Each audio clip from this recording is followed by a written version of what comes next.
राधे राधे जी सभी को। कैसे हैं आप सब? उम्मीद है आप सब अच्छे होंगे और अपनी तैयारी है जो एस्टेट की उसको बहुत अच्छे से कर रहे होंगे। तो अब तक हमने 2018, 19 और 20 का जो पेपर है उसको डिस्कस कर लिया था। जो हमारा टीजीटी और पीजीटी में जो पेपर से इम्पोर्टेंट क्वेश्चन बनते हैं वो मैंने आज यहाँ पे आपके सामने रखे हैं। आज हम 2021 का जो पेपर हमारा आया था उसको पूरी तरीके से व्याख्या सहित पढ़ने वाले हैं। और यहाँ से ये क्लास है ये आपके लिए बहुत ही बेनिफिशियल होने वाली है, क्योंकि यहाँ पे मैंने सारे जो भी इम्पोर्टेंट क्वेश्चन बनते हैं उन सारे इम्पोर्टेंट क्वेश्चन को रखा है। ये हमारा 2021 का पेपर है, ठीक है।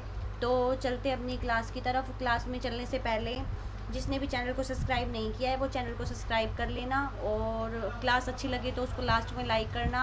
मैं आने वाले टाइम में आपके लिए हिंदी पैडागोजी की मात्र 3 क्लास लेकर आऊँगी। उन 3 क्लास में हम हिंदी पैडागोजी का जो पूरा सेक्शन है उसको कवर कर लेंगे। उसमें एमसीक्यू और जो हमारे मेन टॉपिक है मैं उनको रखूँगी। तो चलते अपनी क्लास की तरफ। ये जो क्लास है ये एस्टेट और सभी टेट एग्ज़ाम के लिए बहुत उपयोगी है, क्योंकि जो क्वेश्चन है वो ही घुमा फिरा के जो मोस्ट इंपॉर्टेंट क्वेश्चन पूछे जाते हैं ये सारे वही हैं। तो चलिए चलते अपनी क्लास की तरफ। तो हमारा पहला क्वेश्चन ये है जो पूछा गया था कि वर्तनी की दृष्टि से शुद्ध शब्द कौन सा है। तो आपको बताना है कि जो हमारी वर्तनी है उसकी जो दृष्टि है उसे शुद्ध शब्द बताना है। तो सौहार्द्य, सुश्रूषा, विभीषिका या फिर शिष्ट। तो बताइए इसमें से क्या आंसर हो जाएगा। तो यहाँ हमारा उद्देश्य है प्रैक्टिस के साथ साथ टॉपिक को डिस्कस करना भी है। तो इसका आंसर क्या हो जाएगा भाई? इसका जो आंसर हो जाएगा वो हो जाएगा ए। ये लिखा हुआ है विभीषिका। विभीषिका को ऐसे नहीं लिखा जाता, विभीषिका को हमेशा इस प्रकार से लिखा जाता है। और यहाँ पे बड़ी की मात्रा नहीं छोटी की मात्रा लगाई गई है, जो कि गलत है। विभीषिका में हमेशा छोटी की मात्रा आती है। उसके बाद सुश्रूषा, ये वाला श्रेय जो लिखा गया है इसमें छोटे ऊ की मात्रा लगाई गई है, जबकि मात्रा कौन सी आती है भाई? बड़े ऊ की आती है। और ये से नहीं होता, ये शु होता है, ठीक है। उसके बाद है शिष्ट। शिष्ट नहीं होता, इसको इस प्रकार लिखा जाता है। ये लिखने का तरीका है वो गलत है। ये इसको लिखने का तरीका ये दोबारा भी पूछ सकता है। तो इसको लिखने का तरीका इस प्रकार से है, ठे नहीं होता टे होता है, ठीक है जी। आगे चलते हैं। निम्नलिखित में से सात्विक अनुभाव नहीं है। तो मैंने जब आपको पढ़ाया था कल तो आपको ये बताया था कि हमें ये विभाव 4 प्रकार के रस के अव्यय पढ़े थे हमने। 4 विभाव, अनुभाव, व्यभिचारी भाव, ठीक है, उसमें संचारी भाव। तो अब हमें ये बताना है कि सात्विक जो हमारा अनुभाव है उसमें इनमें से कौन सा नहीं है? अश्रु, औदार्य, कंप या फिर परलय। तो सात्विक भाव में कौन सा शामिल नहीं होता? तो इसका आंसर क्या हो जाएगा? इसका आंसर हो जाएगा भाई बी, ठीक है। जिसने भी पहले की क्लास नहीं देखी है वो पहले की क्लास देख लेना। एनसीईआरटी का जो सिलेबस है हिंदी का वो चेंज हो गया है, सबको पता है। तो मल्हार तो बहुत ज़्यादा आसार बनते हैं, जो क्वेश्चन है वो नई बुक से पूछे जाएं। तो मल्हार की जो क्लासें हैं वो देख कर जाना। मैंने पूरा सिलेबस 6, 7 का सबका कवर करवा दिया है जो। और उसके बाद 8 और 9 की हम क्लासें अभी 2 दिन में कंप्लीट करने वाले हैं। आगे ये जो औदार्य है वो सात्विक अनुभाव नहीं है, ठीक है। सात्विक अनुभाव 8 प्रकार के होते हैं। अब हमें पता होना चाहिए, अब यहाँ इन्होंने पूछ लिया ना कि सात्विक अनुभाव नहीं है, तो आगे हमें यूँ पता होना चाहिए कि कौन कौन से हैं। तो इसमें संवेद, स्तंभ, ठीक है, स्वर भंग, कंप जो कि यहाँ पे दिया गया है। उसके बाद विवर्ण्य, ठीक है। उसके बाद अश्रु, अश्रु भी यहाँ दिया हुआ है। उसके बाद परलय भी होता है और रोमांच। याद रखना है इसको। ट्रिक से कैसे याद करोगे कि सात्विक, मैं आपको साथ में याद करवा देती हूँ। सात्विक क्या है भाई? हम जब सात्विक होते हैं तो कई संवेद, ठीक है, तो क्या भाई संवेद पढ़ते हैं हम, ठीक है, ऐसे सोच लो। उसके बाद स्तंभ, जो मतलब सात्विक होता है वो स्तंभ शांति से रहता है। उसके बाद स्वर भंग, अपने स्वरों को वो भंग नहीं करता। कंप, उसके बाद विवर्ण्य, अश्रु, रोमांच और परलय। ये इस प्रकार। प्रश्न नंबर 3 पे चलते हैं। प्रश्न नंबर 3 है जठर और जरठ शब्द युग्म का सही अर्थ भेद। तो हमें क्या बताना है? इसका सही अर्थ बताना है कि पहले जठर है और फिर जरठ है। तो इसका क्या होता है? पेट और बूढ़ा, संसार या लापट, या फिर बूढ़ा और पेट और लपट और संसार। तो इसका क्या होता है भाई? ये जो आंसर है ये गलत दिया हुआ है। ये इसका होता है पहले वाले का, यानी कि इसका होता है पेट और दूसरे वाले का होता है बूढ़ा, ठीक है जी। ये हमें याद रखना है। यहाँ पे आंसर इसका ए हो जाएगा। उसके बाद अनुष्ठान करने वाला वाक्यांश के लिए सार्थक शब्द। अनुष्ठान करने वाला क्या कहलाता है? अनुष्ठित, उसके बाद अनुसाध्यक, अनुष्ठाता, अनुसंधित्यु। बताइए, तो अनुष्ठान करने वाला क्या कहलाता है? अनुष्ठाता। आगे चलते हैं।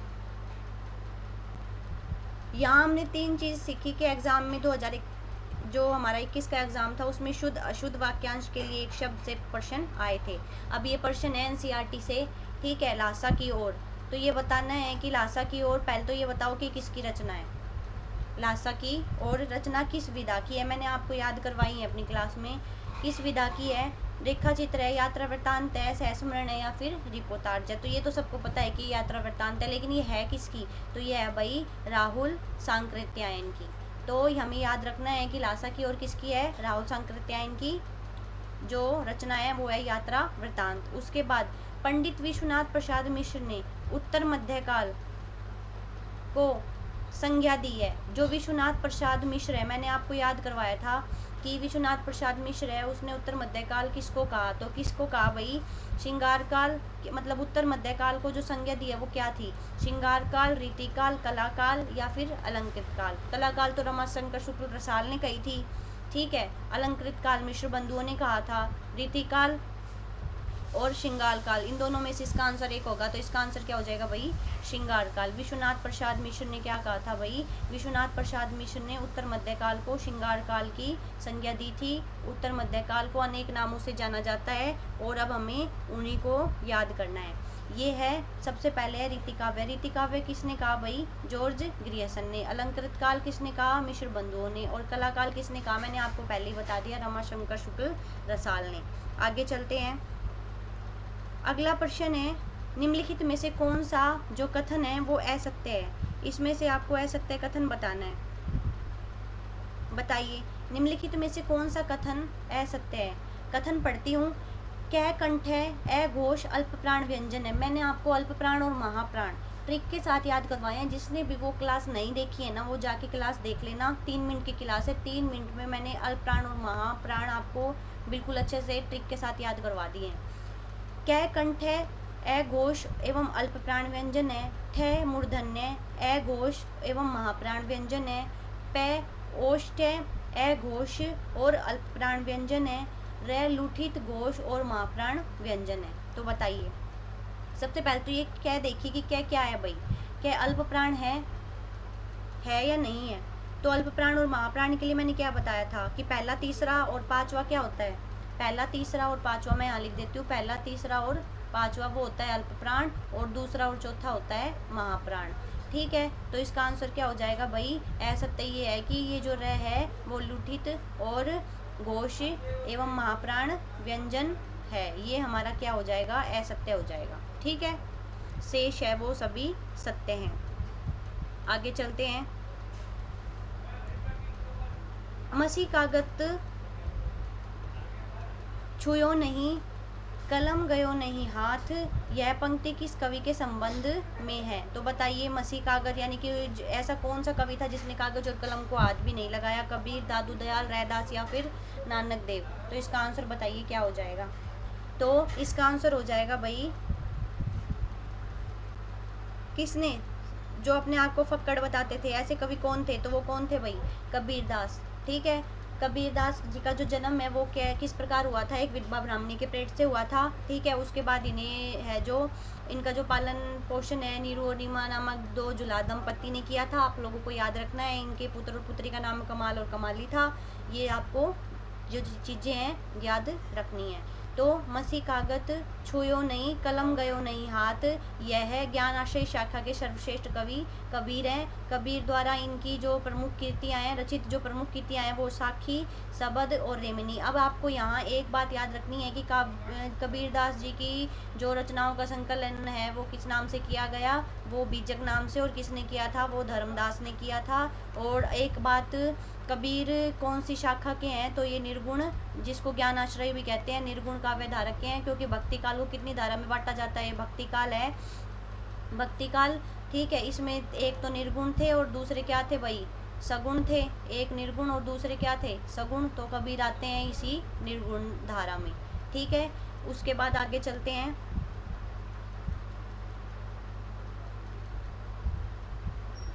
निम्नलिखित में से यानी कि किस विकल्प में कोई एक शब्द सूर्य का पर्यायवाची नहीं है? तो सबसे पहले तो हमें सूर्य के पर्यायवाची पता होने चाहिए। दिनकर सूर्य को कहते हैं, ठीक है। मातंड, आदित्य और अक्र, भास्कर और अणव, और उसके बाद है सविता और दिवाकर। तो बताइए, इसका आंसर हो जाएगा भाई डी। तो पढ़ते हैं, सूर्य के जो पर्यायवाची हैं दिनकर, दिवाकर, आदित्य, ठीक है। उसके बाद अर्क, सविता और रवि, ठीक है। अर्क और सविता याद रखना, बाकी तो हमें याद रहते ही है। सागर, जलधि, वारिधि, पारावार, सिंधु, नीरनिधि, नंदीश, प्योधि और रत्नाकर, ठीक है जी। आगे चलते हैं। निम्नलिखित में से कौन सा विलोम युग्म है? यानी कि विलोम का जो युग्म है कौन सा है? ग्रह, अनुग्रह, असीम, ससीम, अज्ञ, अनभिज्ञ, सचेत, चेतन। सचेत का मतलब और चेतन का मतलब, असीम और ससीम, ग्रह, अनुग्रह और अज्ञ और अनभिज्ञ। तो बताइए विलोम का युग्म कौन सा इसमें से सही है? तो अनुग्रह का क्या होता है? विग्रह। अज्ञ क्या होता है? विज्ञ, अभिज्ञ, अनभिज्ञ, ठीक है। चेतन, अचेतन, सचेत, अचेत। तो इसका आंसर क्या हो जाएगा? असीम और ससीम, ठीक है जी। आगे, किस विकल्प में क्रिया से बनी भाववाचक संज्ञा है? पंडिताई क्रिया से बताना है, मैंने कल भी आपको ये पढ़ाया था क्वेश्चन। किस विकल्प में क्रिया से बनी भाववाचक संज्ञा है, यानी कि जिसमें क्रिया से बन रहे हूँ? पंडिताई, तरुणाई, चढ़ाई। एक मिनट, अब बताइए, पंडिताई, चतुराई, तरुणाई या फिर चढ़ाई? क्रिया से बनना तो क्या हो जाएगा भाई? चढ़ाई, ठीक है। कैसे हो जाएगा? क्योंकि चढ़ना क्या है? क्रिया। क्रिया से बनी भाववाचक संज्ञा है चढ़ाई। इसमें चढ़ क्या है भाई? क्रिया, और आई इसमें क्या जुड़ा हुआ है? प्रत्यय। और प्रत्यय क्या होते हैं? प्रत्यय वो होते हैं जो किसी शब्द के अंत में लगकर उसके अर्थ में क्या ला देते हैं? परिवर्तन ला देते हैं। ये भाववाचक संज्ञा से बनी है, जबकि पंडिताई, तरुकाई और चतुराई ये संज्ञा तथा विशेषण से बनी भाववाचक संज्ञा है। अच्छा, अब प्रेमाख्यान काव्य के संबंध में असंगत कथन बताने हैं, ठीक है। जिसमें इनमें जायसी भी एक प्रमुख नाम लिया जाता है। ये सूफी कवियों से प्रश्न है, ठीक है, सूफी काव्य। तो प्रेमाख्यान काव्य के संबंध में असंगत कथन। प्रेमाख्यान काव्य प्रबंधात्मक शैली में रचित है। प्रेमाख्यान काव्य का जो प्रधान रस है वो शांत है।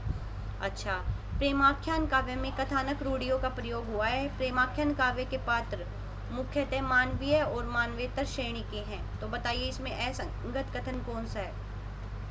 पहले तो एक बार ये सोचो कि इसमें जो प्रधान रस है वो शांत है। शांत तो निर्गुण वालों का था ना, और निर्गुण में भी किसका था? जो संत काव्य की रचनाएं थी। तो इसका आंसर क्या हो जाएगा? इसका आंसर हो जाएगा भाई बी, क्योंकि प्रधान रस है वो शांत नहीं है। पढ़ते हैं, प्रेमाख्यान काव्य के संदर्भ में जो प्रधान रस है वो शांत रस नहीं है, इसलिए जो कथन है वो असंगत है, ठीक है। प्रेमाख्यान काव्य का प्रधान रस क्या है भाई? श्रृंगार है। वहाँ पे जो श्रृंगारिक रचनाएं हैं वो ज़्यादा हुई है। प्रेमाख्यान काव्य प्रबंधात्मक शैली में है, बिल्कुल सही बात है। उसके बाद कथानक रूढ़ियों का प्रयोग हुआ है, बिल्कुल हुआ है, रूढ़ियाँ देखने को मिलती हैं। उसके बाद काव्य के जो पात्र हैं मुख्यतः मानवीय और मानवेतर श्रेणी के हैं, सही है। अगला प्रश्न है, किस विकल्प में मुहावरे का भावार्थ सही है? अंगारों पर लौटना यानी कि क्रोध प्रकट करना, जान के लाले पड़ना, जान को जोखिम में डालना, हाथ पांव मारना, अनुन्य विनय करना, दाल ने गलना, वश ने चलना। तो भावार्थ बताना है। तो इसका आंसर क्या हो जाएगा भाई? दाल ने गलना, यही सही है। सही पूछा है, तो दाल न गलना ही क्या है भाई, वश न चलना, कहते हैं ना उसकी दाल नहीं गल रही, यानी कि उसका कोई वश है वो नहीं चल रहा। अंगारे पर लौटना का क्या है, क्रोध प्रकट करना, ठीक है। जान के लाले पड़ना, अत्यधिक संकट। उसके बाद हाथ पांव मारना, प्रयत्न करना।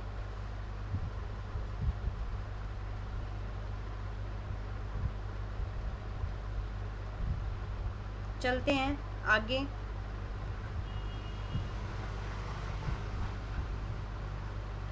निम्नलिखित में से किस विकल्प में सभी शब्द तद्भव है, यानी कि तत्सम नहीं है, तद्भव है।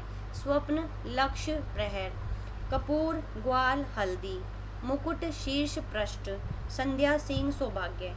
तो क्या होगा, इसका आंसर हो जाएगा भाई बी। अब मैं आपको तत्सम और तद्भव ट्रिक से पढ़ाने वाली हूँ एक क्लास में। मात्र 2 मिनट की क्लास में आपको तत्सम और तद्भव शब्द को पहचानने में कभी भी गलती नहीं होगी, ठीक है। आगे चलते हैं। निम्नलिखित में से किस वाक्य में अकर्मक क्रिया नहीं है, अकर्मक जिसमें कर्म नहीं हो, ठीक है, अकर्मक क्रिया नहीं है। धावक सड़क पर दौड़ रहे हैं, महेश अध्यापक बन गया, तुलसी जी ने रामायण लिखी है और उसके बाद वह तालाब में तैर रही है, तो इसमें क्या हो जाएगा भाई, अकर्मक क्रिया नहीं है, तो इसका उत्तर क्या हो जाएगा, इसका आंसर है भाई तुलसी जी ने रामायण लिखी है। ये क्या है भाई, क्या का उत्तर मिल रहा है, जिसमें सीधा सीधा होता है 99% यही चांस होते हैं कि क्या का उत्तर मिल रहा हो, वहाँ हमारी सकर्मक क्रिया होती है कि तुलसी जी ने क्या लिखी है, तो क्या लिखी है भाई, रामायण, तो वो सकर्मक है क्योंकि उसमें कर्म का पता चल रहा है। तो तुलसी जी ने रामायण लिखी है वाक्य में अकर्मक क्रिया नहीं है। जिस वाक्य में क्रिया का फल कर्म पर न पढ़कर सीधा कर्ता पर पड़ता है, वहाँ अकर्मक क्रिया होती है। इसकी पहचान यह है कि यदि क्रिया के साथ, ठीक है, क्या, किसे और किसको, याद रखना है, क्या, किसे और किसको लगाकर प्रश्न का उत्तर मिलता है, तो वहाँ अकर्मक क्रिया होती है। सोना, दौड़ना, हंसना, उड़ना आदि अकर्मक क्रियाएं हैं। आगे चलते हैं।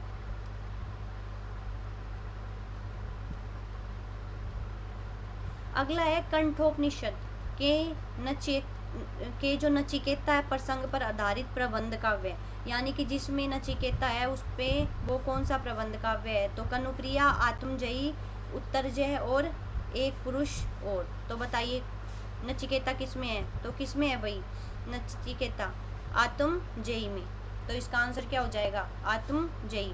इसके विषय में पढ़ लेते हैं, मोस्ट इम्पोर्टेंट है, पहले भी पूछी गई है, इवन 2025 में भी पूछी गई है।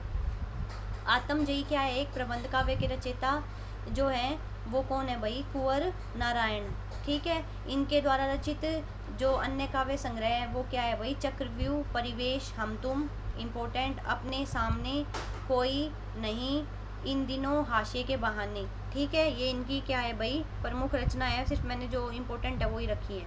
उसके बाद अगला प्रश्न,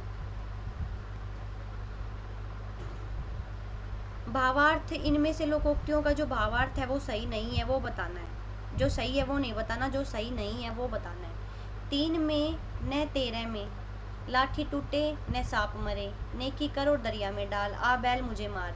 तो 3 में न 13 में जो किसी गिनती में न हो, ठीक है, लाठी टूटे न सांप मरे, बिना किसी की हानि हुए, नेकी कर दरिया में डाल, भलाई का बदला बुराई, आ बैल मुझे मार, जान पूछकर विपत्ति में पड़ना। तो बताइए इसका आंसर इसमें से कौन सा सही नहीं है, तो इसमें से कौन सा सही नहीं है भाई, इसमें सी, यानी कि नेकी कर दरिया में डाल, ये सही नहीं है। इसका क्या होता है, इसका अर्थ होता है नेकी कर दरिया में डाल कि अच्छा काम निस्वार्थ भाव से करना चाहिए, ठीक है, किसी भी काम में स्वार्थ नहीं होना चाहिए, नेकी करो दरिया में डालो।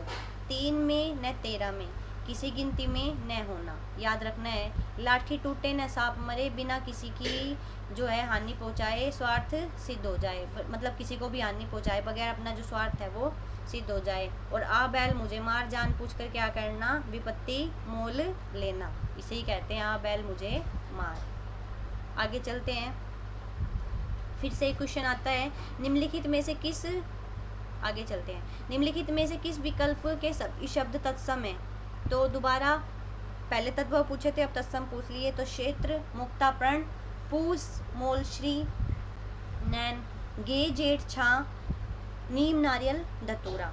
तो इसका आंसर क्या हो जाएगा भाई? इसका आंसर हो जाएगा ए। ठीक है, ये सारे तत्सम शब्द है, क्षेत्र, मुक्ता और प्रण। प्रण का पत्ता।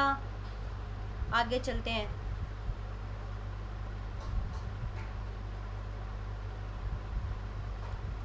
सुमेलित करना है। चारण काल किसने कहा था? आदिकाल किसने कहा था? वीरगाथा काल किसने कहा था? और वीरकाल किसने कहा था? मैंने जब आपको आदिकाल का पोर्शन पढ़ाया है, जब उसमें ये क्वेश्चन डिस्कस किया था और पूरा पढ़ाया था। तो बताइए, चारण काल किसने कहा? किसने कहा था? ग्रियसन ने। आदिकाल हजारी प्रसाद द्विवेदी ने। वीरगाथा काल रामचंद्र शुक्ल ने। और वीरकाल विश्वनाथ प्रसाद मिश्र ने। तो इसका आंसर पहले का दूसरा। तो पहले का दूसरा किस में है भाई? पहले में। तो इसका आंसर क्या हो जाएगा? ए। ठीक है जी, आगे चलते हैं। चारण काल किसने कहा भाई? ग्रियसन ने। आदिकाल किसने कहा? हजारी प्रसाद द्विवेदी ने। वीरकाल किसने कहा? विश्वनाथ प्रसाद मिश्र ने। याद रखना है, ये मिश्र एक प्रसाद भी हैं, ठीक है, उन्होंने नहीं कहा। ठीक है, कभी प्रसाद लगा के आ जाओ। वीरकाल, वीरगाथा काल किसने कहा? रामचंद्र शुक्ल ने। ठीक है, उन्होंने ये वीरगाथा काल इसलिए कह दिया, उनका कहना था कि जो ये जो काल था उसमें ज़्यादा जो रचना थी वो वीर जो प्रशस्ति थी, वीर मतलब राजाओं के बखान, वीरता को बखान करते हुए लिखी गई थी, इसलिए उन्हें इसको जो नाम दिया वो वीरगाथा काल नाम दे दिया। निम्नलिखित में से अशुद्ध काव्य, अशुद्ध वाक्य है। कौन सा वाक्य अशुद्ध है ये बताना है कि निम्नलिखित में से अशुद्ध वाक्य। वह राम का नाम लेकर चल पड़ा, उसने इस बात पर आपत्ति प्रकट की, सुबह शाम व्यायाम करना चाहिए, वह 20 दिन तक अपने घर में ही कैद रहा। तो बताइए, उसने इन बात पर आपत्ति प्रकट की या उसने इस बात पर आपत्ति प्रकट की? तो क्या होगा? ये होगा बी। क्या होगा कि उसने इस बात पर आपत्ति प्रकट की, इन बात पर नहीं। यहाँ इन लिखा हुआ है, देखो माइनर सा डिफरेंस है, इन नहीं इस होता है। आगे चलते हैं। निम्नलिखित में से तुलसीदास द्वारा रचित ग्रंथ नहीं है। अब आपको पता होना चाहिए कि तुलसीदास जी के द्वारा रचित ग्रंथ कौन कौन से हैं। कवितावली, रामाज्ञापर्शन, वैराग्य संदीपनी या फिर पौरुष्य रामायण। तो बताइए, तुलसीदास की रचनाएं किस किस को याद है? तो रामचरितमानस है, कवितावली है, वैराग्य संदीपनी है, रामलला लैछू है, कवितावली है, गीतावली है, कृष्ण गीतावली है, उसके बाद और भी कई रचनाएं हैं इनकी। ठीक है, तो इसका आंसर क्या हो जाएगा? पौरुष्य रामायण। ठीक है किसकी ये पौरुष्य रामायण? ये है नरहरि दास की।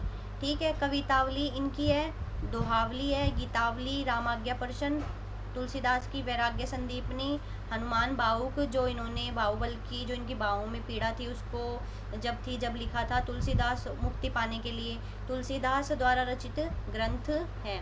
अगला है, निम्नलिखित में से किस वाक्य में समुच्चय बोधक काव्य नहीं है? तो समुच्चय बोधक मैंने कल पढ़ाया था आपको। निम्नलिखित में से किस वाक्य में समुच्चय बोधक काव्य नहीं है? ईमानदारी और परिश्रम उन्नति के लिए आवश्यक है, बहुत तेज है किंतु उद्यमी नहीं है, परिश्रम करो ताकि जीवन सफल हो सके, पुरुषार्थ के बिना जीवन नहीं है। तो मैंने कल आपको बताया था, तो इसका आंसर क्या हो जाएगा? इसका आंसर हो जाएगा वही डी, पुरुषार्थ के बिना जीवन नहीं है। इसमें क्या नहीं है भाई? समुच्चय बोधक अव्यय नहीं है। समुच्चय बोधक अव्यय क्या होते हैं? वह होते हैं जो शब्द को क्या करते हैं? दो शब्दों को या दो वाक्यांशों को या फिर दो वाक्यों को क्या करते हैं? जोड़ने का काम करते हैं। वहाँ इन्हें क्या कहते हैं? संयोजक या समुच्चय अव्यय भी कहते हैं। ये दो प्रकार के होते हैं, समानाधिकरण और व्याधिकरण समुच्चय बोधक अव्यय। ठीक है, अब होते क्या है समुच्चय? लेकिन, किंतु, परंतु, अथवा और या। चलिए आगे चलते हैं अगले प्रश्न की तरफ। नाथ पंथ या नाथ संप्रदाय के सिद्ध मत, सिद्ध मार्ग, योग मार्ग, योग संप्रदाय, अवधूत मत एवं अवधूत संप्रदाय नाम भी प्रसिद्ध है। यह कथन किसका है?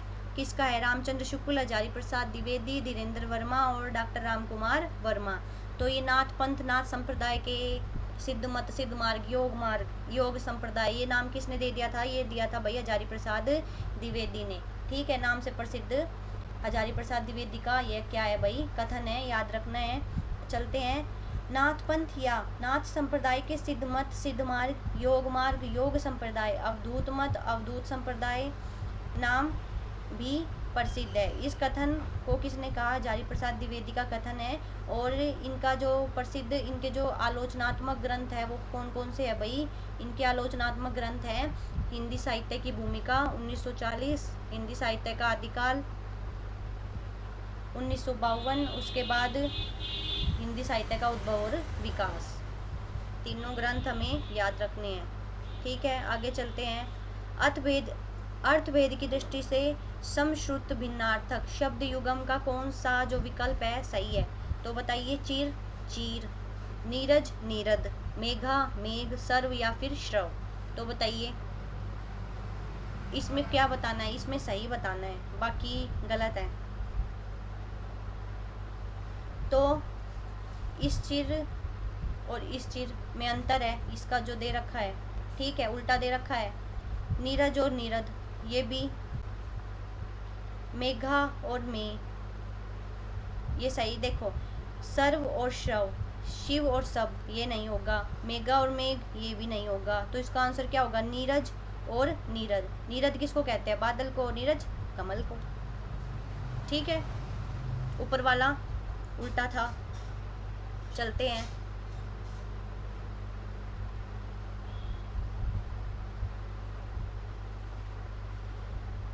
किस विकल्प में सभी ध्वनियां तालव्य है, यानी कि उच्चारण करते समय जो ताल है, कंठ ताल, कंठ में कौन सी आती है, कै वाली, फिर उसके बाद ताल में कौन सी आती है, च वाली, तो इसका आंसर क्या हो जाएगा, बी। ठीक है,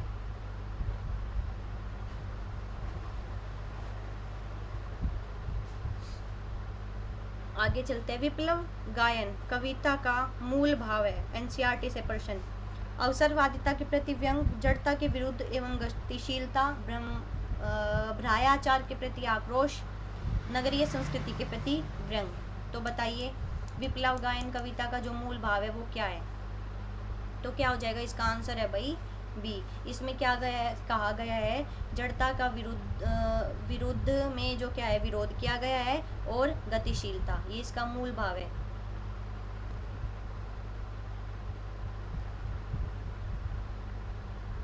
विप्लव गायन जो कविता है वो है किसकी, ये याद रखना है, तो है ये किसकी, बालकृष्ण शर्मा नवीन की। बालकृष्ण शर्मा नवीन विप्लव गायन, और इनकी जो अन्य प्रमुख रचनाएं हैं वो है कुमकुम, रश्मि रेखा, पलक, क्वासी, उर्मिला, उसके बाद प्राणापण, हम, विश्वव्यापी, जन्म के, मोस्ट इम्पोर्टेंट, जाने कितनी बार कितने एग्जाम में पूछी गई है। आगे चलते हैं। निम्नलिखित में से किस विकल्प में सभी स्पर्श अल्प प्राण व्यंजन हैं, पहले तो ये देख लो कि अल्प प्राण 1, 3, 5, तो इसका आंसर क्या होगा, इसका आंसर हो जाएगा भाई सी। ठीक है जी, आगे चलते हैं। जब भी मैंने आपको अल्प प्राण और महाप्राण करवाया था, प्रत्येक क्लास से मेरी क्वेश्चन 101% आएंगे। पहले तुम्हें प्रकृति के अक्षर पढ़ने पड़ेंगे, तभी तुम उसकी कहानी उसके पत्थरों और चट्टानों की किताब से पढ़ सकोगी। प्रस्तुत पंक्तियों के लेखक हैं जवाहरलाल नेहरू, महात्मा गांधी, लाल बहादुर शास्त्री, विनोबा भावे। तो ये किसने कही कि पहले तुम्हें प्रकृति के अक्षर पढ़ने पड़ेंगे, तभी तुम उसकी कहानी उसके पत्थरों और चट्टानों की किताबें पढ़ सकोगी, तो इसका आंसर हो जाएगा भाई जवाहरलाल नेहरू।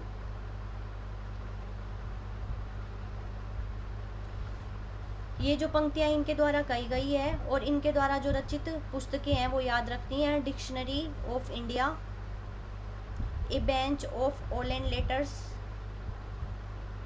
लेटर, उसके बाद form a the father, to a birth,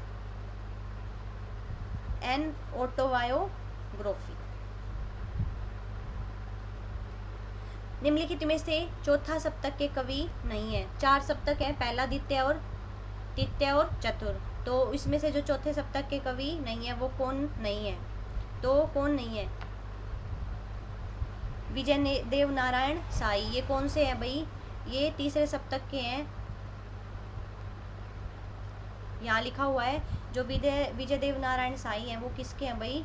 तीसरे सप्तक के कवि हैं। जबकि अवधेश कुमार और राजकुमार कुमुद, अवधेश भारती, नंद किशोर आचार्य, सुमन राजे, श्री राम वर्मा, राजेंद्र किशोर, ये चौथे सप्तक के कवि हैं। चौथे सप्तक का जो प्रकाशन है वो 1979 में हुआ था, और इसके जो सप्तक हैं उसके प्रणेता किसको माने जाते हैं? आगे को 1979। ठीक है।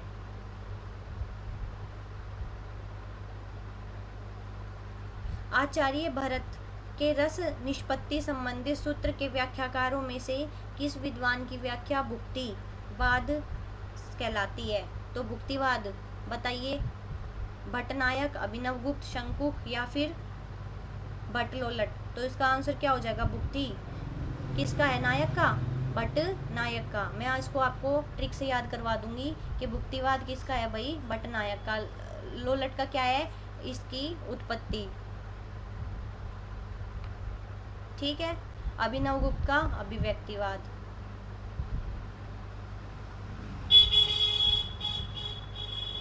और शंकुक का अनुमतिवाद। यहाँ नाम कट गया। ठीक है, ये इनका है अनुमतिवाद। आगे चलते हैं। चंद ते लजात जलजात जग जानत है, आज जलजात ते ललजात चंद देखो मैं। पुस्तक पंक्तियों में अलंकार, दीपक, उत्प्रेक्षा, विभावना या फिर प्रोक्ति? तो बताइए इसमें कौन सा अलंकार हो जाएगा? तो इसमें कौन सा हो जाएगा भाई? विभावना। और विभावना अलंकार इस पंक्तियों में प्रयोग हुआ है। और कब होता है ये? जहाँ क्या होता है? कारण के होते हुए भी किसी कार्य का न होना, वहाँ क्या कहलाता है? विभावना। कारण तो है लेकिन फिर भी उसके बाद भी कार्य नहीं हो रहा, तो वो वहाँ पे कौन सा अलंकार होगा? वहाँ पे विभावना होगा। राहुल सांकृत्यायन के अनुसार हिंदी के प्रथम कवि, कल परसों परले दिन याद करवाया था। ठीक है, तो क्या होगा भाई? राहुल सांकृत्यायन के अनुसार मैंने बताया था सरहप्पा। ठीक है, राहुल सांकृत्यायन के अनुसार हिंदी के प्रथम कवि कौन है भाई? सरहपाद। ठीक है, सिद्धों में सबसे पुराने हैं। सिद्धों की संख्या कितनी है? नाथ कितने थे? नाथ थे 9। ठीक है, और सिद्ध कितने हैं? 84। व्रजयान 84 सिद्धों में सरहप्पा को प्रथम सिद्ध माना गया है। यानी कि व्रजयानी थे जितने भी, उसमें 84 सिद्धों को में सरहप्पा को क्या माना गया है? प्रथम सिद्ध माना गया है। इनका दूसरा जो नाम है वो क्या है भाई? राहुल भद्र और सरोज ब्रज। राहुल सांकृत्यायन सरहप्पा का जो समय है वो 769 स्वीकार किया है। सरहप्पा की प्रमुख जो रचनाएं हैं वो क्या है भाई? दोहा-कोश और चर्यापद। ठीक है,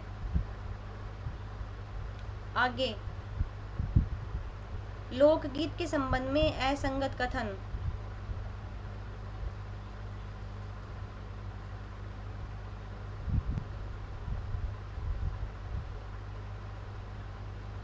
लोकगीत जनता का संगीत है। लोकगीत गायन हेतु बेहद साधना की जरूरत होती है। वास्तविक लोकगीत देश के गांवों और देहातों में होते हैं, और लोकगीत त्योहारों और विशेष अवसरों पर गाए जाते हैं। पहले तो लोकगीत क्या होते हैं? लोकगीत वो होते हैं जो लोगों के द्वारा विशेष रूप से गाए जाते हैं, तो जनता का संगीत होता है। ठीक है, गायन हेतु बेहद साधना की जरूरत होती है, ये बात देखेंगे।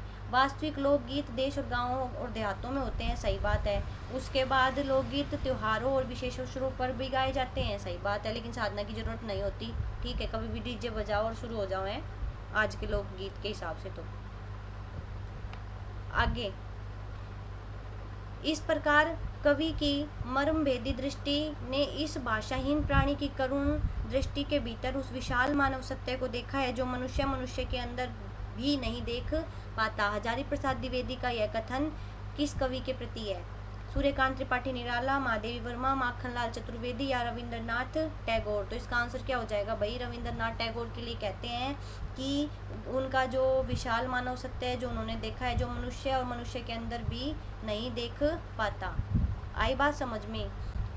दोबारा देख लो इस कथन को, इम्पोर्टेंट कथन है, दोबारा पूछा जा सकता है कि इस प्रकार कवि की मर्मभेदी दृष्टि ने इस भाषाहीन प्राणी की करुण दृष्टि के भीतर, ठीक है, उस विशाल मानव सत्य को देखा है जो मनुष्य के अंदर भी नहीं देख पाता। हजारी प्रसाद द्विवेदी ने ये कथन कहा रविंद्रनाथ टैगोर के विषय में।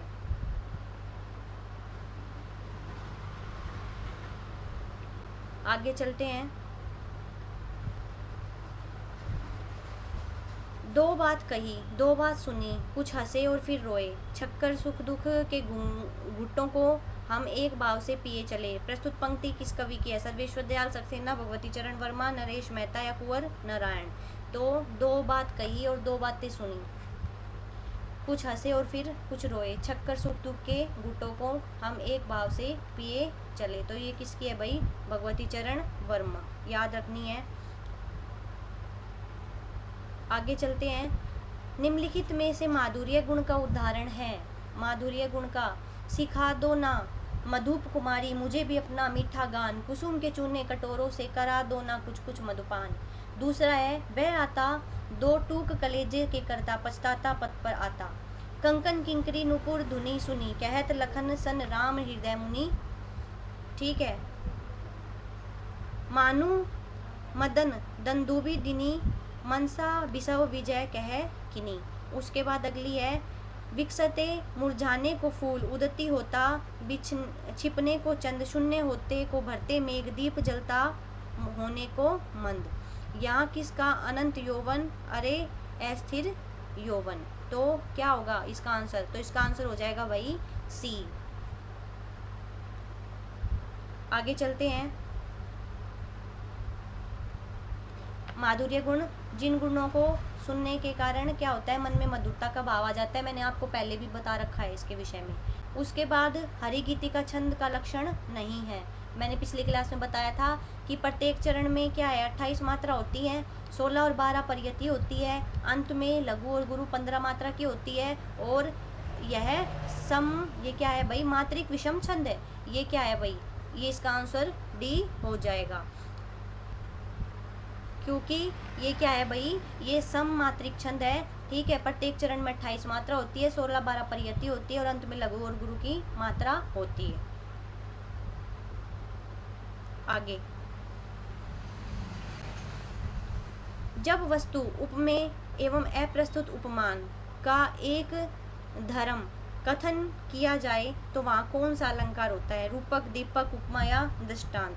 प्रस्तुत का और अप्रस्तुत का एक धर्म कथन किया जाए तो वहाँ क्या होगा भाई?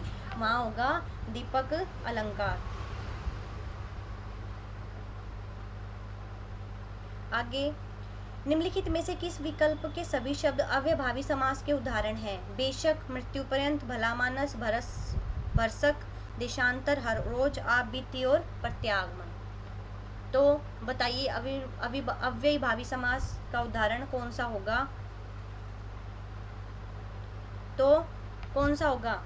दिए गए शब्द में बेशक, मृत्यु पर्यंत अव्ययभावी समास के उदाहरण है। जिस समास का प्रथम शब्द अव्यय तथा उपसर्ग होता है वहाँ क्या होता है? अव्ययभावी समास होता है। प्रत्येक, जैसे भरपेट, प्रत्येक और प्रतिदिन।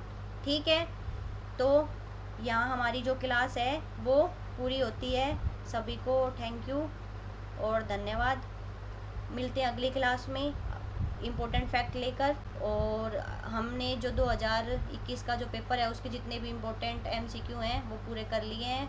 ठीक है। PYQ व्याख्या के समय देख लिए हैं। इसी प्रकार मैं आपको 2025 तक के सभी पेपरों को करवा दूंगी। ये क्लास ज़्यादा से ज़्यादा शेयर करना ताकि ये जो जानकारी है वो सब तक पहुँच जाए।